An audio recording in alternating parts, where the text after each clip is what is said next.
Olá, meu nome é José Bispo, seja muito bem-vindo ao canal de Fé em Fé. Nesta oportunidade estaremos falando da doutrina da ressurreição. Este é mais um vídeo da série Doutrina dos Apóstolos. Se você gostar desse conteúdo, ao final não esqueça de se inscrever, curta e compartilhe. Primeira carta do apóstolo Paulo à igreja de Corinto, no capítulo 15, ele trata da doutrina da ressurreição. Nós vamos ler o texto fazendo comentários nas entrelinhas. Antes de abordar o texto de 1 Coríntios capítulo 15, nós vamos falar no profeta Daniel e no livro do Apocalipse, como também Mateus, que fala da doutrina da ressurreição. Daniel, no seu último capítulo,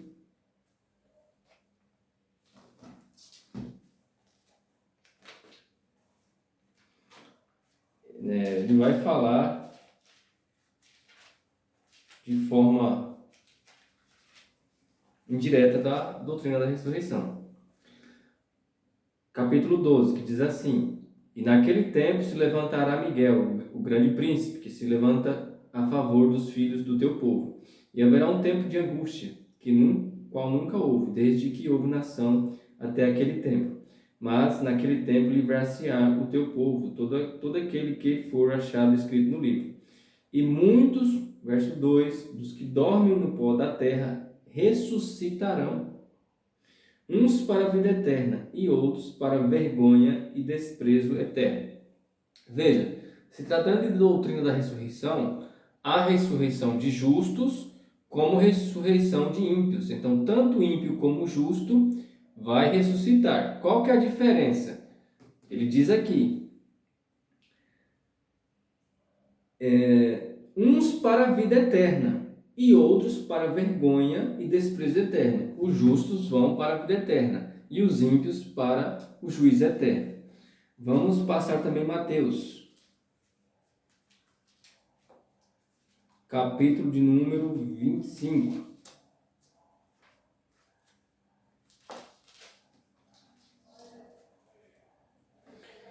Verso 45.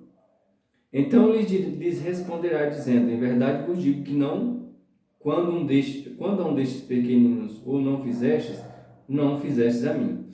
Irão estes para o tormento eterno, mas os justos para a vida eterna. Romanos, capítulo de número 2.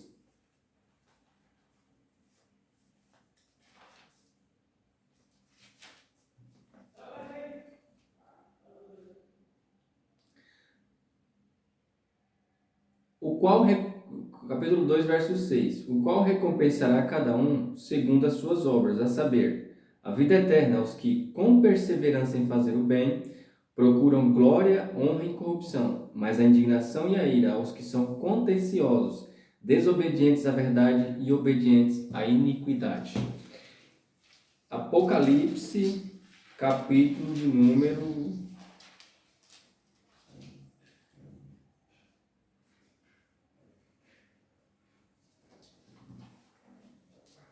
20, verso de número 4, diz assim: E vi tronos, e assentaram-se sobre eles, e foi-lhes dado poder de julgar. E vi as almas daqueles que foram degolados pelo testemunho de Jesus e pela palavra de Deus, e que não adoraram a besta, nem a sua imagem, e não receberam sinal em suas testas, nem em suas mãos, e viveram e reinaram com Cristo durante 1000 anos. Mas os outros mortos não reviveram, até que os 1000 anos se acabaram. Esta é a primeira ressurreição. Então aqui João também fala da ressurreição. Porém, ele ordena a ressurreição aqui, ele põe em ordem, como vai fazer o apóstolo Paulo. Ele, nesse primeiro momento, ele diz que a primeira ressurreição é dos justos. Então, os justos ressuscitarão primeiro na vida de Cristo.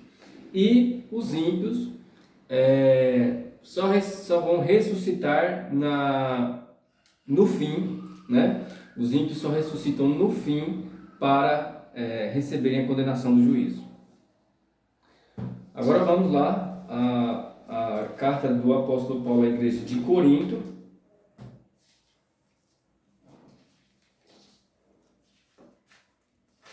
no seu capítulo de número 15. E vamos fazer alguns comentários sobre este texto. Também vos notifique, irmãos, o evangelho que eu já vos tenho anunciado, o qual também recebeste, e no qual também permaneceis, pelo qual também sois salvos, se o retiveres tal como vos tenho anunciado, se não é que crestes em vão. Então, primeiro comentário aqui é que Paulo põe como condição essencial para a salvação, para entrar na vida eterna, guardar o Evangelho de Cristo, como ele foi anunciado, tanto por Cristo como por seus apóstolos. Pelo qual, verso 2, também sois salvos, se, conjunção condicional, o retiveres tal, como vou tenho anunciado, se não é que crestes em vão. Né? Fica claro aqui o texto. Então, ele coloca como condição para a salvação, guardar o Evangelho de Cristo, como eles receberam. Aí nós vamos seguir para o verso 3, né? O que ele vai tratar no verso 3? Ele vai tratar começa a falar de forma direta da ressurreição. Veja o que ele diz. Porque primeiramente vos entreguei o que também recebi, que Cristo morreu por nossos pecados, segundo as Escrituras, e que foi sepultado e que ressuscitou ao terceiro dia, segundo as Escrituras, e que foi visto por Cefas e depois pelos 12. Depois foi visto uma vez por mais de 500 irmãos, dos quais ainda vive a maior parte, mas algum deles já dorme. O que é que nós vamos destacar aqui? Destacar o fato de que a fé ela se baseia também em fatos. Ela não se baseia tão somente em crer em coisas que nós não vemos e esperar por promessas que nós também ainda não enxergamos. A fé não se baseia somente nisso. A fé ela se baseia também em fatos, né? E qual que é o fato aqui? Cristo ele foi visto por mais de 500 pessoas depois que ressuscitou. Ele foi visto pelos apóstolos e por muitos irmãos, por muitos discípulos que viveram no seu tempo, naquele tempo. Então ele aparece por cerca de 40 dias a mais ou menos 500 pessoas. E esses irmãos que viram se tornaram testemunhas oculares do fato. Os apóstolos foram testemunhas não só pela fé, eles testemunhavam a ressurreição de Cristo, não só pela fé de não conviver mais com ele mesmo, mas pelo fato de terem visto ele ressuscitado, de terem visto ele ressurreto dentre os mortos, né? E esses irmãos eles se tornam, né, testemunhas oculares da ressurreição de Cristo e escrevem tudo acerca da sua doutrina e daquilo que Deus fez em Cristo. Verso de número 11. Então, ou seja eu, ou sejam eles, assim pregamos e assim haveis crido. Então, veja aqui primeiramente o seguinte. A igreja de Corinto recebeu o evangelho crendo na ressurreição. Eles receberam a pregação da fé dessa forma, pelos apóstolos. E isso é interessante a gente destacar, porque note que mais na frente começa a haver uma dúvida da ressurreição, e o motivo desse nós vamos destacar aqui no texto também. Verso de número 12. Ora, se prega que Cristo ressuscitou dentre os mortos, como dizem alguns dentre vós, que não há ressurreição de mortos. E se não há ressurreição de mortos, também Cristo não ressuscitou. E se Cristo não ressuscitou, logo é vã a nossa pregação, e também é vã a vossa fé. E assim somos também considerados como falsas testemunhas de Deus, pois testificamos de Deus que ressuscitou a Cristo, ao qual, porém, não ressuscitou, se, na verdade, os mortos não ressuscitam. Porque se os mortos não ressuscitam, também Cristo não ressuscitou. E se Cristo não ressuscitou, é vã a vossa fé, e ainda permaneceis em vossos pecados. Veja que pouco tempo depois de terem recebido a pregação da fé do Evangelho de Cristo, testificando que Cristo ressuscitou dentre os mortos, eles começam a crer em algumas linhas de que não havia ressurreição. Começaram a pregar para eles que não havia ressurreição e eles começaram a crer. Isso por conta de a ação, e nós vamos começar aqui a falar desse fenômeno, da ação dos falsos mestres, dos falsos doutores, dos falsos pastores que torcem a palavra do Evangelho de Cristo. Então essa igreja começa aqui a apresentar, nós começamos aqui a falar dos primeiros sinais, né, na doutrina dos apóstolos, nas cartas apostólicas, da ação dos falsos mestres, dos falsos doutores, corrompendo o Evangelho de Cristo. Então havia aqui a negação por parte de alguns de que existisse ressurreição.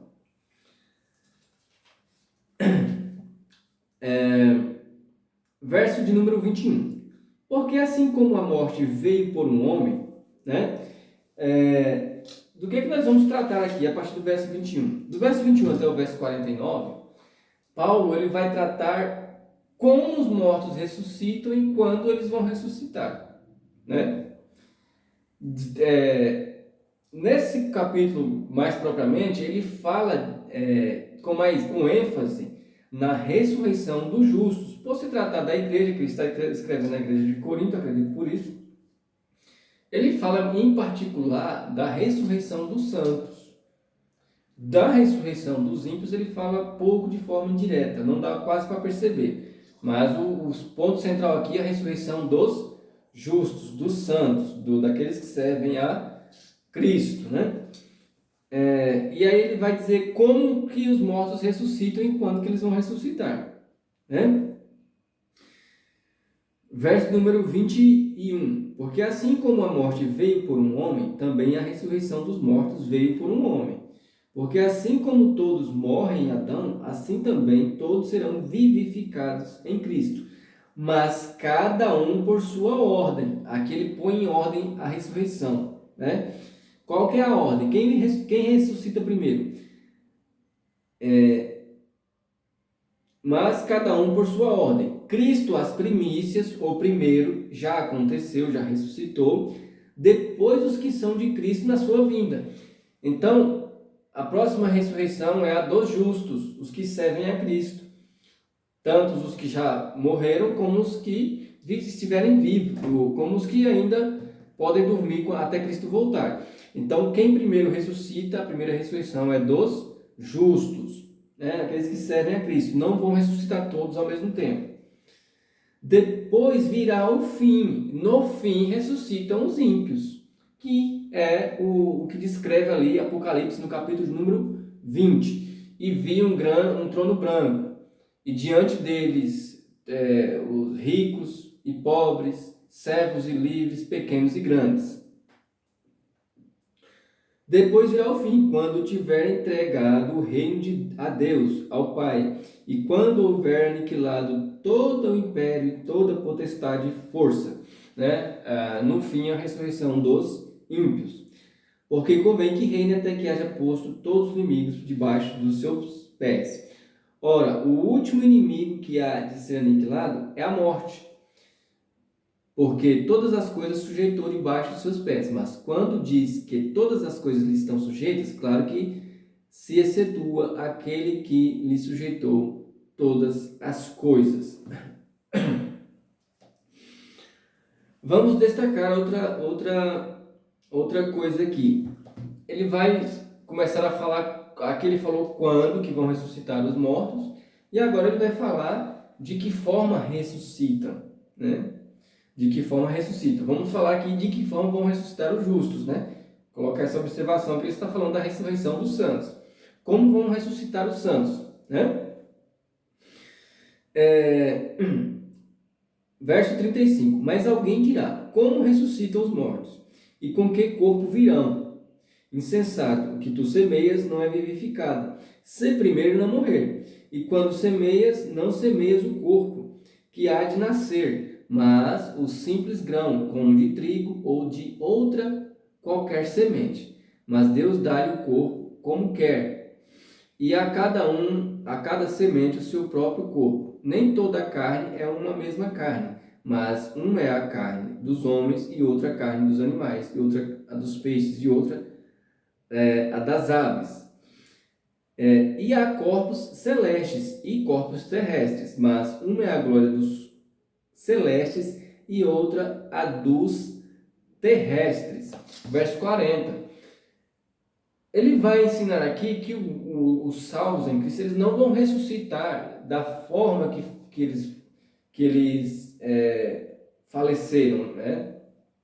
Eles não vão ressuscitar e ressurgir como que nessa condição que nós temos hoje aqui no mundo, num corpo de carne e osso, condicionada a todas condicionada a questões de espaço, de tempo, né? Não vai o corpo que os santos vão receber não está sujeito a essas coisas que nós presenciamos hoje. Como que vão ressuscitar? Semelhante, igual aos anjos. Vão receber, quando os justos ressuscitarem, eles vão receber um corpo espiritual, conforme o corpo da glória de Cristo. Então vai ser semeado o homem natural na carne, né? E quando ressuscita, ressuscita homem espiritual, ressuscita com um corpo, né, com uma estrutura semelhante, igual à dos anjos. É assim que ressuscitarão os santos. Eles receberão um corpo de glória, né? Um corpo, é o que alguns chamam de a glorificação do corpo. Agora, ele não fala aqui de maneira direta da ressurreição dos ímpios, mas como vai ser a ressurreição dos ímpios? Nós podemos depreender a partir de outros relatos que a Escritura faz a respeito da ressurreição dos ímpios. Primeira coisa que nós vamos destacar: os que se perderem, eles não terão nome. Nós vamos tirar um exemplo disso dos perdidos de Israel. O que aconteceu com eles? Eles perderam o nome. Os anjos que caíram, eles não têm nome, eles perderam o nome, se tiveram nome um dia. Então, a primeira coisa que se perde quando alguém não é salvo é o nome. Isaías capítulo vamos ver capítulo número 65. O que diz dos perdidos de Israel, da antiga aliança. 65, verso 11, que diz assim: Mas a vós, os que vos apartais do Senhor, os que vos esqueceis do meu santo monte, os que preparais uma mesa para a fortuna e que misturais a bebida para o destino, também vos destinareis a espada, e todos vos encurvareis à matança, porquanto chamei e não respondeste, falei e não ouvistes, mas fizestes o que era mal aos meus olhos, e escolheste aquilo em que não tinha prazer. Veja o que diz o verso 15: E deixareis, eles deixarão o vosso nome, os seus nomes, aos meus eleitos por maldição. O nome deles iriam passar para a próxima geração. Mas Deus faria o seguinte: E o Senhor Deus vos matará, e a seus servos chamará por outro nome. Então o nome da descendência dos que se perderam não passaria para a próxima geração, para a geração dos que forem salvos, dos que seriam salvos. Capítulo de número 66, nós vamos destacar aqui a condição do corpo, né? Os que se perderem não receberão um corpo glorificado. Veja o que diz, né? É o que nós podemos depreender desses relatos aqui. Veja o que diz o verso 23, 66, 23. E será que desde uma lua nova até a outra, e desde um sábado até o outro, virá toda a carne adorar perante mim, diz o Senhor. E sairão e verão os cadáveres. Corpo glorificado não tem aparência de cadáver, então eles não receberão o corpo glorificado. Eles não vão receber um corpo de glória. E verão os cadáveres dos homens que prevaricaram contra mim, porque o seu verme nunca morrerá, nem o seu fogo se apagará, e serão um horror para toda a carne. Essa é a ressurreição dos ímpios. O estado, o estado eterno deles vai ser esse. Vamos a Mateus 10.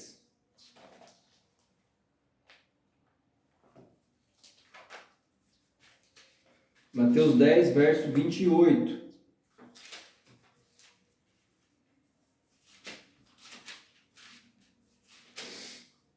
Que diz assim: e não temais os que matam o corpo, e não podem matar a alma. Temeis antes aquele que pode fazer perecer no inferno a alma e o corpo, Então, o ímpio ele vai ser lançado como? Como vai ser o juízo do ímpio? Como vai ser o estado eterno do ímpio? Alma e corpo lançado no fogo eterno. O fogo eterno não é o inferno, mas já é o começo de juízo, Aqui a palavra para inferno é Hades. Vamos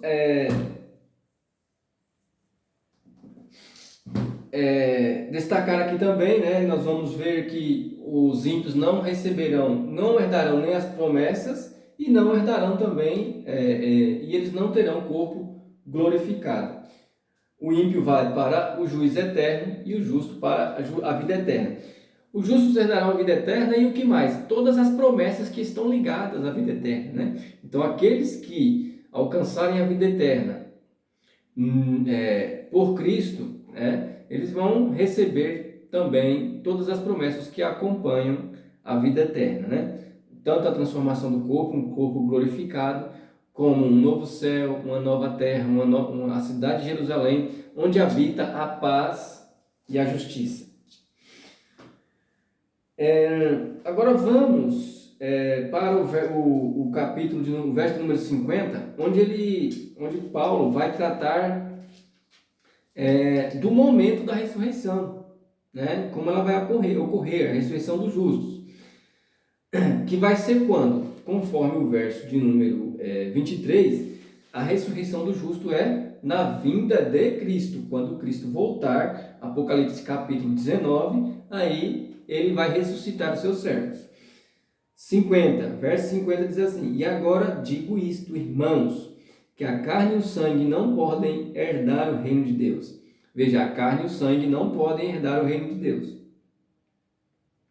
Nem a corrupção herdará a incorrupção.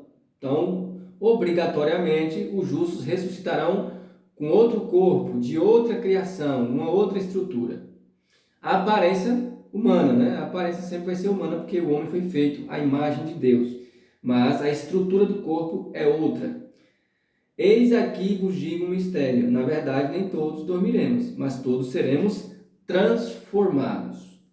Num momento, num abrir e fechar de olhos, ante a última trombeta, porque a trombeta soará e os mortos ressuscitarão incorruptíveis, e nós seremos transformados, nós é os que estiverem vivos.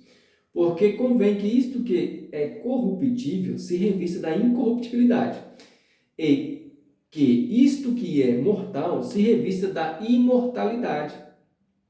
E quando isto que é corruptível se revestir da incorruptibilidade, e isto que é mortal se revestir da imortalidade, então cumprir-se-á a palavra que está escrita: tragada foi a morte na vitória. Pausa aqui no verso 55 para dizer o seguinte: aqui é que de fato a pessoa pode se considerar salva, quando essa palavra se cumprir na vida dela. A teologia da predestinação existe, ela é bíblica, mas a teologia da eleição incondicional, ela não é bíblica, não é legítima. Então alguém de fato é salvo quando ele entra no reino de Deus e recebe a vida eterna. que é o que se cumpre aqui em Apocalipse, o que descreve esse trecho aqui do verso 55 em diante. Veja o que ele diz. No verso 54, vou ler novamente. E quando isto que é corruptível se revestir da incorruptibilidade, e isto que é mortal se revestir da imortalidade, então cumprir-se-á a palavra que está escrita: tragada foi a morte na vitória. Então, quando houver a glorificação do corpo, quando alguém completa a carreira, quando alguém dorme em Cristo, ali sim ele dormiu salvo, ele está salvo e vai receber um corpo glorificado. Até o dia da sua morte, se ele não for fiel ao Evangelho de Cristo, né? Como diz lá no princípio, no primeiro verso do capítulo 15, verso 1 e verso 2, se ele retroceder, ele sim pode perder a vida eterna e não entrar no reino de Deus. Onde está, ó morte, o teu aguilhão? Onde está, ó inferno, a tua vitória? Ora, o aguilhão da morte é o pecado, e a força do pecado é a lei. Mas graças a Deus que nos dá a vitória por nosso Senhor Jesus Cristo. Portanto, meus amados irmãos, sede firmes e constantes, sempre abundantes na obra do Senhor, sabendo que o vosso trabalho não é vão no Senhor. Então fica aqui esse comentário breve acerca da doutrina da ressurreição, no capítulo 15 da carta do apóstolo Paulo à igreja de Corinto. Nós encerramos aqui a série de vídeos na carta do apóstolo Paulo à igreja de Corinto, na primeira carta. O próximo vídeo, certamente, provavelmente nós estaremos falando na segunda carta, que é a segunda carta à igreja de Corinto. E aí nós estaremos falando um comentário a partir dessa carta.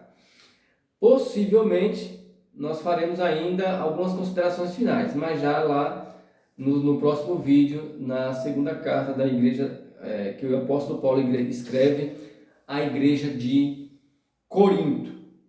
Se você gostou desse conteúdo, é importante que você compartilhe. Se você tenha em mente que esse conteúdo deve alcançar mais pessoas, compartilhe ele. Isso possibilitará o crescimento do canal, a divulgação, e essa informação pode chegar a mais pessoas. O conteúdo desse canal pode alcançar mais pessoas. Então, se você achou um conteúdo útil, que condiz com a verdade das Escrituras, curta, comente e compartilhe. Muito obrigado e até o próximo vídeo.